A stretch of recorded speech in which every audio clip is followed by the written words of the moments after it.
Check check check.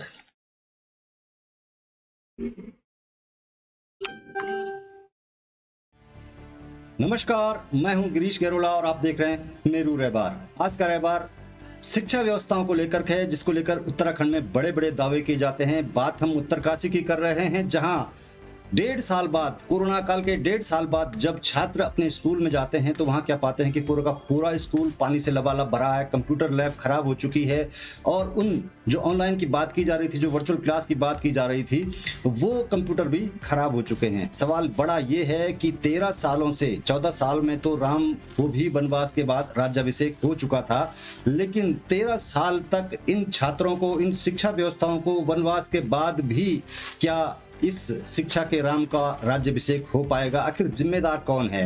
राज्य सरकार ने योजनाएं भेज दी थी 13 साल पहले, 98 लाख की यहाँ पर व्यवस्था हुई थी स्कूल भवन के लिए, उसके बाद कार्यवाही नहीं हो पाई। आखिर कौन जिम्मेदार है? शिक्षा विभाग जिम्मेदार है, स्थानीय लोग जिम्मेदार हैं, या हमारे चुने हुए प्रतिनिधि जिम्मेदार हैं?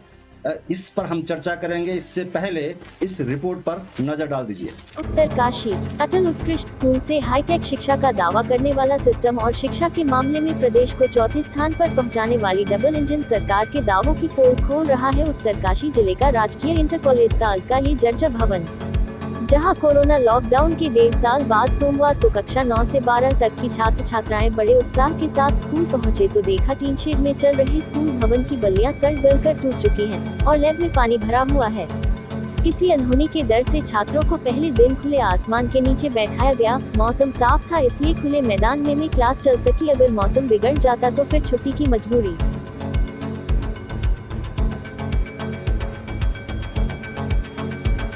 उत्तरकाशी जनपद मुख्यालय से महज 5 किलोमीटर की दूरी पर स्थित इस जीर्ण शीर्ण स्कूल का कई बार जनपद के उच्च अधिकारियों ने निरीक्षण किया, उसके बाद भी कोई कार्यवाही नहीं हुई तो पिछले वर्ष स्थानीय जनप्रतिनिधियों ने त्रिपाल के सहारे जर्जर हो चुके भवनों को ढकने की कोशिश की थी।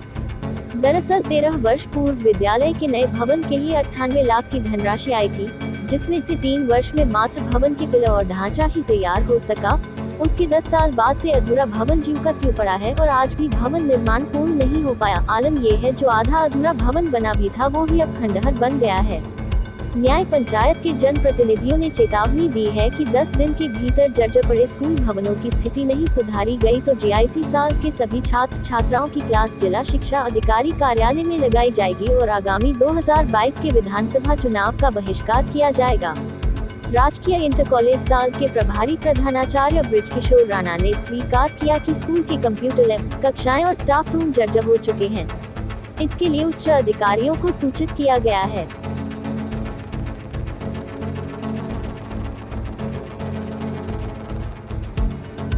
इस स्थान पर जो है हमारे जो है इस समय जो कल्याण सिंह जी है, यहाँ उत्तर प्रदेश के मुख्यमंत्री जो रहे, वो यहाँ पर भी आए, उनसे भी हमने गुहार लगाई कि यहाँ पर भवन होना चाहिए।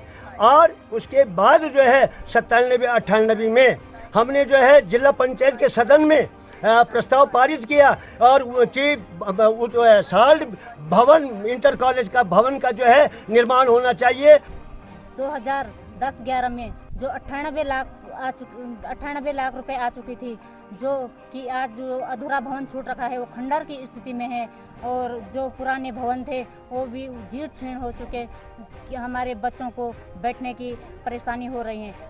बच्चे पठन पाठन तभी कर पाएंगे जब उनके लिए ऊपर से छत होगी और नीचे के लिए आसन शुद्ध होगा। इसी वर्ष बरसात के समय इस क्षेत्र के प्रतिनिधियों ने चंदा समेटकर तिरपाल की व्यवस्था की थी, लेकिन तिरपाल कितने तक चल पाएगा। और मैं मुख्यालय के नज़दीक होते हुए भी सिर्फ 4-5 किलोमीटर की दूरी होते हुए 8-9 गांव के बीच न्याय पंचायत साल में राजकीय इंटर कॉलेज अधूरा भवन छूट रखा है। बड़ी दुख की बात है, बड़े दुख के साथ कहना पड़ रहा है शासन प्रशासन को। हमने कई बार ज्ञापन भी सौंप दिया है जिलाधिकारी महोदय जी को और शिक्षा अधिकारी को, तब भी हमारी कोई सुन नहीं रहा है।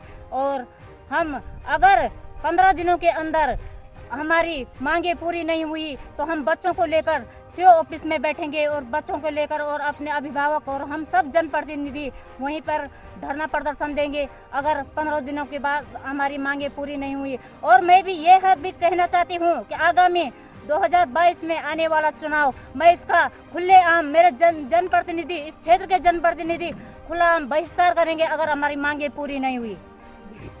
ऐसा है कि ज़्यादातर जो कमरे हैं उनमें इस बीच पानी टपक रहा है और कई कमरे, पुराने जो कमरे हैं उनमें जो क्रैक आ रखा है और जब बारिश होती है तो लगातार जो है ऊपर से पानी टपकता रहता है। इसी वजह से हमारा एक कंप्यूटर भी ख़राब हो गया है, मतलब उस जो हमको वर्चुअल क्लास के लिए कंप्यूटर दिए थे बीच में, उसकी एक हार्ड डिस्क क्रैश हो गई जो बनाने के लिए भी दे रखी है।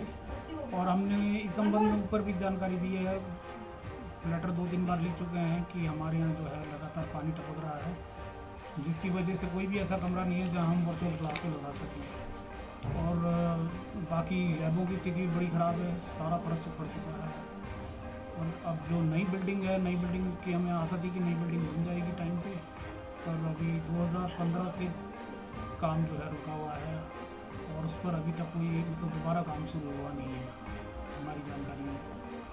तो जैसे ही काम शुरू होगा इसकी जानकारी हमको CEO ऑफिस देनी है, जिसकी हमको मीटिंग के दौरान बताई गई है कि जैसे ही काम शुरू होगा तो हमें बता देंगे। अब यहाँ की जो कार्यदायी संस्था है वो चंबा में है और उनका डायरेक्ट लिंक जो है वो ऑफिस से ही है, वहाँ से अभी तक कोई बंदा आया नहीं है, कोई भी इंजीनियर आया नहीं है तब से। तो काम रुके हुए लगभग 6 साल हो गए हैं और बच्चों को उससे काफ़ी दिक्कत आ रही है, विशेषकर बरसात में तो बहुत ही ज़्यादा दिक्कत है क्योंकि लगातार जो है पानी टपकता रहता है। तो कैसा है यहाँ पे लैब की क्या स्थिति है, क्या दिक्कत होती है? हमारे स्कूल के लैब की हालत बहुत बुरी है। आज हमारे स्कूल का पहला दिन है तो हम लैब में सफाई करने गए, वहाँ देखा तो ऊपर से जो मीन लकड़ी है जिस पे पूरी टीन अटकी हुई है वो सारी सड़कर झड़ी हुई है, जिसके कारण क्लास में जाने से डर लग रहा है। और आज हमारा पहला दिन इसीलिए धूप लग रखी है, धूप के लिए हम बाहर बैठे हैं। यदि बारिश लगेगी तो हम अंदर बैठने की स्थिति नहीं रहेगी। स्कूल का पहला दिन है पर पहले दिन धूप लगी है और हमें बाहर बैठना पड़ा। स्कूल की स्थिति थोड़ी ख़राब हो रखी है, अंदर पानी टपकता है और कभी कभी अंदर पानी भी भर जाता है तो क्लास में पढ़ने में बहुत दिक्कत होती है। बड़ी मुश्किल से क्लास में बैठ पाते हैं तो भी पढ़ाई ढंग से नहीं हो पाती है उसकी वजह से, क्योंकि स्थिति ख़राब है। तो आज धूप लगी है इसलिए हम बाहर बैठे हैं, पर जब बारिश होती है तो बहुत दिक्कत होती है। हम चाहते हैं कि बच्चों को कैसे करके स्कूल पढ़ाया जाए, परंतु यहाँ बहुत मुश्किल हो गया है। हमने प्रशासन को कई बार अवगत करवा चुके हैं। अब हमारी लास्ट वार्निंग यही है कि हम सीधे DM साहब के यहाँ इनको बच्चों को लेके वहीं पे धरना देंगे। तो आपने देखा कि जो स्कूली छात्र हैं, जो बच्चे हैं, परेशान हैं। अब क्लास लगने वाली है CO ऑफिस में, यानी मुख्य शिक्षा अधिकारी के ऑफिस में क्लास लगेगी। ये हालात क्यों पैदा हुए हैं इस पर हम चर्चा करेंगे। और हमारे साथ चर्चा के लिए आज बीजेपी का पक्ष रखने के लिए हरीश डंगवाल साहब हैं। हरीश जी, स्वागत है आपका मेरू रैबार में। हरीश जी, आवाज मिल पा रही है? हाँ बिल्कुल। स्थानीय सामाजिक कार्यकर्ता हैं और वरिष्ठ पत्रकार भी हैं, विपिन नेगी साहब हमारे साथ जुड़ रहे हैं। विपिन जी, स्वागत है आपका मेरू रैबार में। धन्यवाद। बड़ा सवाल, 1.5 साल कोरोना के बाद जब हमारी युवा पीढ़ी, जो हमारे आने वाले नागरिक, देश के नागरिक जब स्कूल में जाते हैं तो स्कूल में लबालब पानी से भरा हुआ है। वो कंप्यूटर, वो वर्चुअल क्लास जिस पर ऑनलाइन पढ़ाई का दावा किया जा रहा था, वो पानी से भरा हुआ है, कंप्यूटर खराब हो गए हैं। क्या यही दावे थे, यही हम भरोसा कर रहे हैं? क्योंकि हर कोई इंसान जो कुछ भी करता अपनी आने वाली पीढ़ी के लिए करता है। क्या हम अपनी आने वाली पीढ़ी के लिए यही दे रहे हैं? इन्हीं दावों के आधार पर हम कह रहे हैं कि हम शिक्षा में अच्छा मॉडल बनेंगे। ये जिम्मेदारी आखिर किसकी है? क्योंकि इससे पहले भी हमने इस पर चर्चा की थी और 14 साल में, कहते हैं कि 14 साल में तो वनवास के बाद राम को भी राज्याभिषेक हो चुका था, लेकिन यहाँ 13 साल गुजर गए हैं। तो क्या इस शिक्षा के राम का राज्याभिषेक कब होगा? हम सबसे पहले विपिन नेगी साहब से पूछते हैं कि क्या माहौल था, कितनी उम्मीद थी लोगों को, छात्रों को, जब वो स्कूल में गए? उनको था कि 1.5 साल बाद वो जा रहे हैं, एक कौतूहल तो उनके मन में था। क्या वातावरण उनको मिला वहां पर, विपिन साहब? मैं बता दूं वैसे कि वहाँ पर 1.5 साल बाद वैसे तो जो स्थिति है स्कूल की वो तो 13 सालों से ही खराब है, क्योंकि जो नया भवन है वो 13 सालों से लगभग मतलब अगर उसे कहेंगे तो जो पूर्णता नहीं बिपिन साहब, हम इस पे भी चर्चा करेंगे। बिपिन साहब, हम इस पे चर्चा करेंगे कि क्या है कैसा है, हम इस पे चर्चा करेंगे। हम थोड़ा पहले ये समझना चाह रहे हैं आपसे कि छात्रों का मन जो कौतूहल था वो क्या स्थिति देखने, जब वो स्कूल में गए तो उन्हें क्या मिला वहां पर, कैसे होपलेस हुए टीचर, जो लोगों को बुलाना पड़ा, क्या स्थिति थी, किस तरह से बुरे हाल थे स्कूल के? जैसे जो छात्र हैं, शिक्षक हैं, वो स्कूल में पहुंचे तो जब जो क्लासेस खोली गई, जो पुराने भवन है उनकी जब क्लासेस खोली गई तो वहाँ पे देखा तो जो गलियां हैं वो पूरी तरह जो बारिश के पानी से वो सोख के मतलब पूरी तरह सड़ गल गई थी। तो बच्चों को ये लगा कि यार ये कभी भी दे सकते, क्योंकि उनके ऊपर टेंशन था। तो पहले तो जैसे क्लासरूम में वहाँ पे पानी वानी रहा होगा तो वो बच्चों ने खुद ही साफ किया। जो टीचर है वो भी, जब हम लोग गए तो टीचर भी खुद ही लगे हुए थे, जैसे झाड़ियां साफ करने में, या जो अपनी जो लैब है तो दो लैब वहाँ पे मतलब अलग से तो लैब नहीं है, लेकिन जो पुरानी कक्षा है उनको लैब बनाया गया है। तो उसमें केमिस्ट्री हो गया और बायोलॉजी हो गया। तो उसके जो लैब थे उन लैबों की स्थिति इतनी गहरी थी कि वहाँ पर लग भी नहीं रहा कि मतलब उसको देख के कोई नहीं कह सकता है कि ये एक राज्य इंटर कॉलेज था के लिए। बिपिन साहब, ये कहा जा रहा है कि जो कंप्यूटर था वो खराब हो चुका, उसकी हार्ड डिस्क खराब हो चुकी है, ये बात सही है?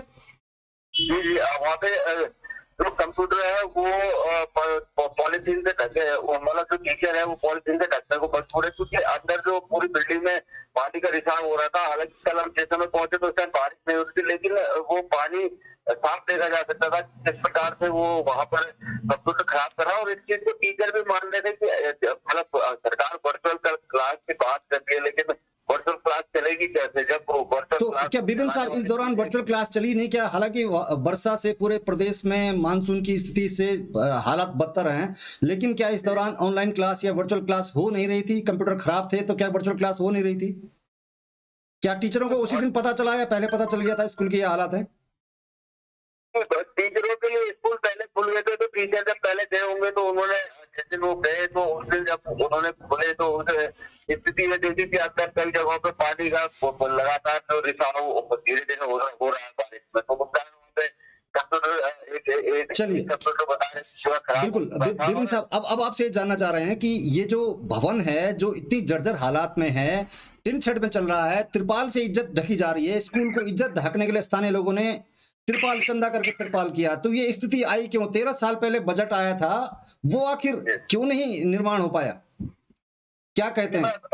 सर यही कहूंगा कि पहले तो वो जो विद्यालय है उसका एक बहुत ही बढ़िया इतिहास रहा है, क्योंकि 50 वर्ष पुराना स्कूल है और कई लोग वहाँ से मतलब जो ये पूरे बड़ा राज्य हो गई आपका बड़े से पूरा मतलब ज्ञान से भी लोग वहाँ पढ़े हैं। तो ये बड़ा दुर्भाग्य है कि इतने पुराने स्कूल की किसी ने सोच नहीं ली। और सबसे बड़ी बात यह है कि मात्र 5 किलोमीटर की दूरी पे है, मतलब अगर हम यहाँ से चले तो 15 मिनट में हमें पहुंचने में नहीं लगता स्कूल। बिल्कुल बिपिन साहब, जिम्मेदार कौन है? सरकार, और सरकार की शिक्षा पॉलिसी ऐसी है। सरकार ने 13 साल पहले 98 लाख रुपए दे दिए थे, अगर उसको समेट नहीं पाए, उसको हम देखभाल नहीं कर पाए, तो उसकी जिम्मेदार किसको मानते हैं आप? स्थानीय जनप्रतिनिधियों ने त्रिपाल ढक दिया, उनकी इतनी हैसियत थी, उन्होंने त्रिपाल ला करके चंदा करके 13 साल तक इज्जत ढकने की कोशिश करी। अब जो जनप्रतिनिधि हैं, क्या आप उनको जिम्मेदार समझते हैं जो इसको मेंटेन नहीं कर पाए? पिछले एपिसोड में भी हमने इस खबर को चलाया था, तब ये कहा जा रहा था कि बीजेपी और कांग्रेस ये कह रही थी कि हमने इसके लिए बजट लाया, ये मेंटेन नहीं कर पाया, दूसरे कह रहे थे कि बजट हमने लाया। यानी लड़ाई केवल सिर्फ इस बात की थी कि बजट कौन लाया, लेकिन मेंटेन कौन करेगा इसको? ये इसकी जिम्मेदारी आप किसको मानते हैं इसको? देखिए, हमारे यहाँ समस्या सबसे बड़ी यही रही है कि सिर्फ ये कहा जाता है कि हम लाए हैं, लेकिन उसके बाद आपसे बड़ा एक अच्छा सवाल है कि मेंटेनेंस कौन करेगा, उसके बाद उसका रख रखाव कौन करेगा जी। तो जब तक ये सिस्टम में एक सुधार नहीं होगा कि जब तक श्रेय लेने की होड़ से आगे जब तक काम नहीं किया जा सकता है, तब तक मुझे लगता है कि ऐसी स्थिति रहेगी। और दूसरा ये है कि सिस्टम आज इतना फेलियर सिस्टम में देखने को मिल रहा है। कल जब हम शिक्षा विभाग के पास गए तो शिक्षा विभाग हमसे ये पूछता है कि भैया वहाँ पे कुछ टूटा तो नहीं है, मतलब जब टूटेगा या जब किसी बच्चे के ऊपर या किसी शिक्षक के ऊपर गिर जाएगा, उसके बाद प्रशासन प्रक्रिया होगा कि आप उन बच्चों को कहाँ शिफ्ट किया जाए। इससे बिल्कुल, पहले एक बड़ा सवाल आपने उठाया विपिन साहब। आपने कहा कि आपदा प्रबंधन तंत्र तब सक्रिय होता है जब ये कहा जाता है कि हादसा हो चुका है, यानी भवन टूट चुका है, जमींदोज हो चुका है। ये समस्याएं आपदा प्रबंधन तंत्र को लेकर पहले भी सामने आए। हमारे साथ बीजेपी की तरफ से हरीश डंगवाल साहब जुड़े हैं। हरीश डंगवाल साहब, जब हो जाएगा हादसा उसके बाद सरकार एक्टिव होगी, आपको क्या लगता है ये जो शिक्षा का मंदिर है, शिक्षा का जो राम है, इसको 14 साल 13 साल के बाद भी राज्याभिषेक नहीं होगा? हरीश जी। जी हाँ, निश्चित तौर पर जो ये विषय आपने उठाया है उसमें आपके ये विषय और कहीं न कहीं विषय गंभीर है और इसकी तरफ ध्यान देना चाहिए जो जिम्मेदार लोग हैं। कौन है सब जिम्मेदार लोग? उसमें कोई दो राय नहीं। हरीश साहब, कौन है जिम्मेदार लोग? जिम्मेदार लोग हैं वो उससे बचे। इसमें मैं थोड़ा सा आपको एक जानकारी देना चाहूंगा कि जो साल्ट का हमारा इंटर कॉलेज है वास्तव में शहर से नजदीक है, मात्र उसकी 5-6 किलोमीटर की दूरी शहर से है और बहुत ही पुराना विद्यालय है और काफी ऐसी शख्सियतें वहां से निकली हैं जो आज कहीं न कहीं देश विदेश में अपना और अपने गांव का, अपने विद्यालय का नाम भी रोशन कर रहे हैं। और जहाँ तक ये जो आप विषय उठा रहे हैं कि वास्तव में वहाँ पे स्थिति जर्जर हो रखी है, पानी टपक रहा है, तो कहीं न कहीं अगर वहाँ पर तो उसके लिए जो अपना विद्यालय प्रशासन है उसको थोड़ा जानकारी उसको देना चाहिए था, अपने जो उच्च शिक्षा अधिकारी वहाँ पे पहुँचाना चाहिए ताकि विद्यालय खुलने वाले हैं और हमारे छात्र टपक रही है। हरीश साहब थोड़ा सा रोकूंगा आपको, थोड़ा हरीश जी मैं आपको थोड़ा रोकूंगा। ये कहूंगा कि ये आज की बात नहीं है, 13 साल इसको हो चुके हैं। ये बड़ा प्रश्न ये है, जो शिक्षा के जुड़े हुए अधिकारी हैं वो ये कहते हैं कि जो निर्माण निगम चंबा है वो किसी की सुनता नहीं है। मेरे समझ में ये बात नहीं आती है कि ऐसी क्या मजबूरी है राज्य सरकार की कि तमाम जो बिल्डिंग के स्ट्रक्चर हैं वो निर्माण निगम चंबा को दिए जाते हैं। हमने अस्पताल की भवन बिल्डिंग देखा, वहां पर टपकता है, वहां पर लीकेज हुआ। कई बार अधिकारियों का, वो अधिकारियों की नहीं सुनते, वो जनप्रतिनिधियों की नहीं सुनते। तो ऐसे आखिर सरकार की मजबूरी क्या है कि इस तरह के बार बार शिकायतों के बावजूद भी निर्माण निगम चंबा को दिया जाता है, उसके अधिकारी, उसके इंजीनियर मौके पर नहीं होते, उसके बाद भी उनको काम दिया जाता है। ये सरकार की कौन सी मजबूरी है? देखिए, ये तो मैं इस बारे में ज्यादा नहीं कहूंगा क्योंकि सरकार की तो जो नीतियां रहती होंगी उसके अनुसार ये काम होता है। नहीं, काम होता रहेगा अगर आप लोग नहीं उठाएंगे। आप क्षेत्र के जनप्रतिनिधि हैं, आप आने वाले समय में यहाँ के विधायक बनेंगे, यहाँ का प्रतिनिधित्व करेंगे। आप भी क्या इस बात को जो चल रहा है, लीक पे चल रहा है, चाहे वो गलत चल रहा है, इसको चलने देंगे? आप आवाज नहीं उठाएंगे? नहीं नहीं, बिल्कुल ये जो आवाज उठी है वो जरूरी है और हम तो ये कहते हैं कि हमारी सरकार है और उसमें हमारी सरकार पहला हमारा कार्यकाल था और उस समय माननीय जो स्वर्गीय गोपाल सिंह रावत जी तत्कालीन हमारे विधायक थे, उनके कार्यकाल में वहाँ के स्थानीय लोगों के मांग के आधार पर विद्यालय का भवन के लिए उन्होंने पैसा करवाया था जी। और उस दौरान जो जब उनका कार्यकाल था 2007 से 12 का कार्यकाल था, तो वो बिल्डिंग जो भवन है उस समय उसका निर्माण कार्य शुरू हो गया था और जो उसमें शुरुआती जो उसमें पैसा आया था उस पैसे का उसमें भवन बना भी था। जी हरीश जी, एक बार आपको रोकूंगा। आपने कहा ठीक है, हालांकि इससे पहले एक बार कांग्रेस के प्रतिनिधि हमसे जुड़े थे, उन्होंने कहा था कि ये कांग्रेस सरकार पैसा लाई थी। ये अलग बात है, सरकार बीजेपी सरकार पैसा लाई या कांग्रेस सरकार पैसा लाई, लेकिन अगर हम सत्ता में थे या नहीं थे, जब तक निर्माण शुरू हुआ तब तक हम सत्ता में थे, उसके बाद हम उतर गए तो क्या हमारी जिम्मेदारी कम हो जाती है? क्या विपक्ष की कोई जिम्मेदारी नहीं होती कि वो पक्ष पर सवाल उठाए, वो उनके सवाल करें? मैं आपको वही बात कहना चाह रहा हूँ, मैं उसी बात को आपके आगे बढ़ाना चाहता हूँ कि जब 2007 से 12 तक हमारी सरकार में जो तत्कालीन हमारे माननीय स्वर्गीय विधायक गोपाल सिंह रावत जी थे, उन्होंने जब पैसा उसमें लाया तो उसमें भवन में काम हुआ जी। ठीक है, उसके बाद जनता ने हमको 2012 में जनता ने हमको जो जनादेश विपक्ष में बैठाया जी। लेकिन मैं तो ये कहना चाहता हूँ कि जो तत्कालीन जो आज कांग्रेस के जो पूर्व विधायक थे जी, उनका वो गाँव है, आपको ताज्जुब होगा कि साल एक प्रकार का गाँव है, कोई साल के बगल में का गाँव है जी जी। 2012 से 2017 में आखिर ऐसी क्या मजबूरियां थी, ऐसी आखिर क्या स्थितियां थी कि वो विद्यालय को चुस्त दुरुस्त नहीं कर पाए। जहाँ तक हमारी वर्तमान सरकार की बात है तो माननीय विधायक जी क्योंकि स्थानीय लोग वहाँ पे दोबारा आए कि साल में ये विद्यालय स्वीकृत हुआ था, लेकिन 2012 से 17 तक इसकी तरफ किसी ने ध्यान नहीं दिया। सब लोग ने कहा कि भाई ये तो अब जिन्होंने काम करवाया वही करवाएंगे, भारत सरकार ने पैसा लाया। विपिन जी से लेते हैं, विपिन जी हरीश जी एक मिनट विपिन जी, ये जो कांग्रेस के विधायक जो बता रहे हैं कि कांग्रेस के पूर्व विधायक जो रहे हैं उनका गांव है वहां पर, अगर उन्होंने सवाल नहीं उठाया तो क्या स्थानीय लोग सवाल नहीं उठाएंगे? क्या विपक्ष सवाल नहीं उठाएगा? क्या और लोग सवाल नहीं उठाएंगे? क्या आप लोग नहीं गए थे कांग्रेस के विधायक के पास?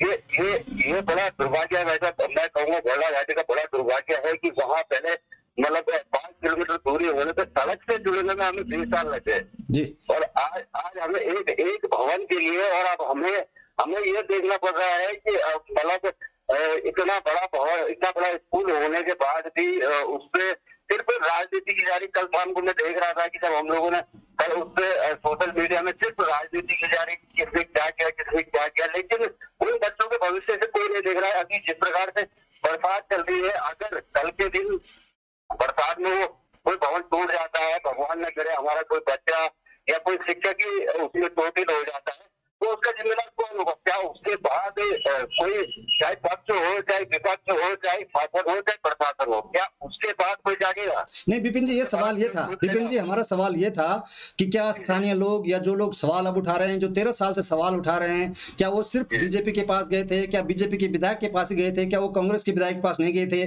जब कांग्रेस विपक्ष में थी तब उनके पास नहीं गए थे? क्या ऐसा था कि एक तरफा चल रहा था पूरा गाँव, पूरा इलाका, पूरा न्याय पंचायत? क्या कांग्रेस के पास नहीं गए थे? या बीजेपी जब विपक्ष में थी या जब कांग्रेस विपक्ष में थे तब उनके पास गए नहीं थे? क्या उनकी जानकारी में नहीं था ये? देखिए ऐसा नहीं है कि मतलब एक तरफा चल रहा था, क्योंकि जितने समय जो रहा वो अप्रोच जिनके साथ अप्रोच थी वो उनसे बातचीत करते रहे। ऐसा नहीं था तो कि आप मानते हैं कि क्या कांग्रेस की तरफ से भी उपेक्षा हुई है? ये तो कह रहे हैं कि बीजेपी ने पैसा लगाया था, जब तक सरकार थी तब तक काम शुरू हो गया था, यानी पूरा दोष कांग्रेस का है।